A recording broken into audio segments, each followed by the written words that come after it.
joining us live with some really great tips to try to keep your children safe in this bitter cold weather. We're joined live by Dr. Dina Kulik of KinderCare Pediatrics, also works at Sick Kids Hospital, and the mother of 3 very young children. So I know that this is a tough time for everybody trying to come to grips with what has happened and then look inward at your own life and your own family situation.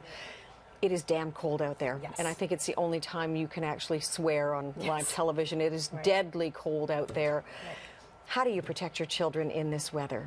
Well, I mean, going outside, for sure, you're thinking about hats and gloves and jackets and layers, and then, making sure they stay inside by, teaching them boundaries, having gates installed so the kids can't go downstairs, can't get out of the house, putting a lock up top on the door if necessary, but really lots of education for young kids that are more curious than safe sometimes. But also education for parents, whether they're new or caregivers or grandparents. It could be a long time since somebody has helped to and participated in raising a child and caring for a child. Yes. So where do you get that information? Well, talking to your doctor, public health nurses can be very useful.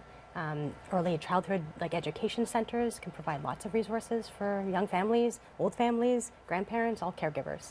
The weather is so cold, and kids they seem resilient. So you bundle them up and they go out, and they're not going to tell you when they want to come back in or need to come back in. They want to stay out. So how do you know how much is enough when it comes to playtime outside in this weather, or really should they be outside playing in this kind of cold? For brief times, only brief times for sure. Less than 20 degrees or minus 20, I should say.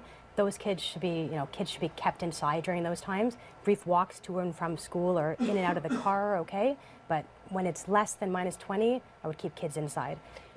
The warmer kind of temperature, 0 to minus 20, you're thinking brief periods outside, come back in, warm up again, go back out and play for brief times, maybe 5 or 10 minutes at a time. And do you talk to your kids about sensations? So if they had tingling in their fingertips, time to tell mommy that you've got that and it's time to come indoors. For sure, it's really hard when they're distracted. They're playing, they're having fun, they're running around.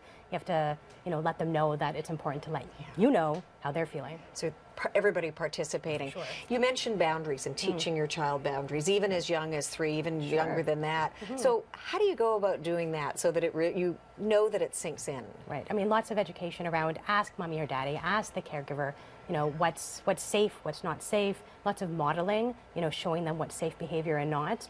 Teaching your kids not to climb. Sometimes it's hard because you don't want to give them ideas either, but how not to open cupboards and not to play with knives and not to turn on the hot water, but repeating that over and over again can be really useful. And offering an alternative. So if you say don't do this, but how about this? Yes. For sure. And asking lots of questions, asking them questions, asking them what they want to do and how a better way, a safer way might be for them to play. Bottom line is we do the very best we can to protect our children. Sure, all of us. All right. Thank you so much. I'm glad you joined us on CP24.